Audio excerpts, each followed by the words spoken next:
Communities. Are there people that live next door to you? Are the homes spread out and far away from each other? Or very close together and maybe even stacked on top of one another? Do you have a yard or a balcony? Do you have a lot of space around your home? Or do you share a common area with neighbors? We all have a neighbor. Some of those neighbors may live far away or very close. Regardless of the distance between us, all people live in a community. A community is a name for a place where different groups of people live. The members of a small or large community like a town, state, or country are called citizens. Citizens that live in the same community usually follow the same rules. These rules may be different depending on where you live. There may be rules in your community, like you cannot have loud music late at night, to respect people who are trying to sleep. Another rule may be that you cannot have cars parked on the street during winter time, so the snowplow can plow the roads. Some communities let you raise animals in your backyard while some do not. Rules exist in all communities. They are there to help people get along with each other. Most community rules are called laws. An example of a law is stopping at a red light and going when it turns green. Without rules, things would get confusing. Can you imagine what would happen if you did not stop at a red light? Or if you didn't go when the light turned green? It could result in accidents and people getting hurt.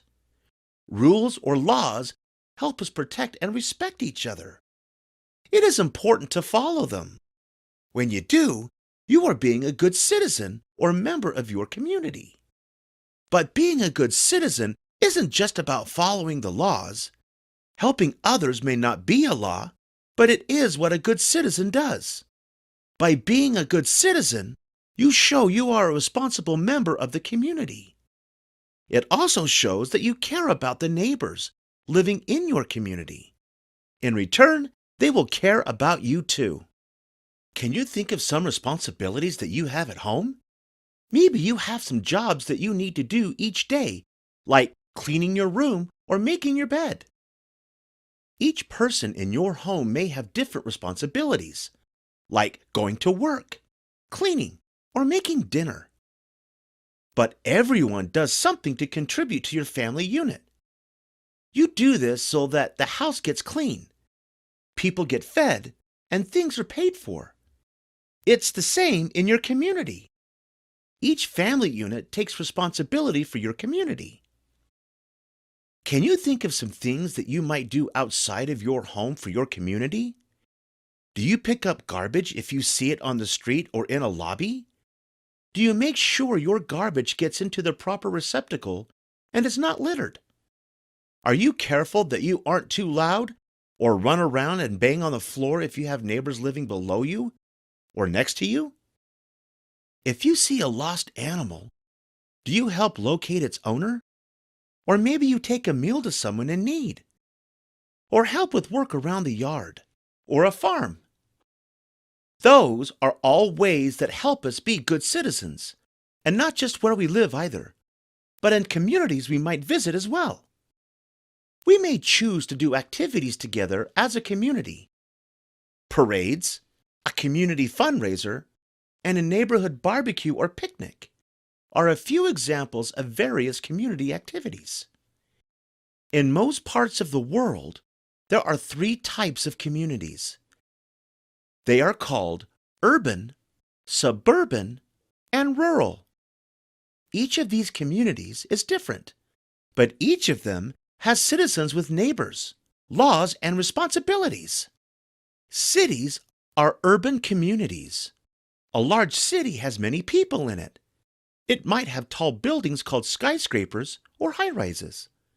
The buildings are used as offices as well as apartments or homes for its citizens. In the city, people live close together. There aren't many backyards because there isn't the room for them. In addition to high-rise apartment buildings, there may also be townhouses. A townhouse is a tall, narrow home that is connected on one or both sides to other townhomes. Taxi cabs and buses are also found in the city. Many people use those for transportation instead of having their own car. In the city, there may be a large park where people can go to walk, play games, or enjoy a picnic. Because there aren't many backyards in urban communities, many cities have swimming pools or recreation centers where people can go for exercise and fun. In the city, many things are close by. You probably won't have to go very far to get to a store, a restaurant, or a movie theater. You might even be able to walk to them. Because there are a lot of people living in the city, there is often a lot of traffic and noise. New York City is a famous big city in the United States where many people live and work. A suburban community, or suburban, means it is a medium-sized community near a large city. In a suburban community or neighborhood, there are a lot of different-sized homes. Many people drive into this city or take the bus to get to work. Many of the houses have lawns or back and front yards. Some of the homes will have a garage. Often, there are fewer people in a suburban community than a large city or urban community. Suburban communities have many small parks, fields, and shopping malls. These communities might have fewer buildings and inhabitants than an urban community, but more than a rural community. In a rural community, there is a lot of open land. There are farms, forests, and fewer homes. In rural communities, there is more land than there are houses or people. It is the opposite of an urban community. There are far more buildings and people than there is open land. In a rural community, the houses are far apart, sometimes even miles apart. Most farms are in rural areas. There are community parks and fields. Living in a rural community, life may be a lot slower paced and quieter than in a city. Unlike the city, in a rural community, people sometimes must drive far to get to places. Now that you know the difference between an urban, suburban, and rural community, do you know what type of community you live in? Citizens living in all three of these communities come from different cultures and backgrounds. Because of that, they have different special customs, traditions, and celebrations that make each citizen unique. Their differences create diversity in a community. Diversity gives us different types of food, religion, entertainment, and customs. Respecting the uniqueness of each person in a community also makes us good citizens and helps us live in harmony with each other. All of these communities have schools and places where children can learn and play with each other. In an urban community, there may be many schools, with a lot of children that attend each school. Children may be able to walk a short distance or take a subway ride to school. In a suburban community, some of the children may be able to walk to school, while other children who live a few miles from the school may get a ride or take a bus. In a rural community, students may need to take a long bus ride to get to and from school each day. There are far fewer schools in a rural community because there are fewer people in these communities. In fact, there may only be one or two schools in a rural community that all the kids attend together.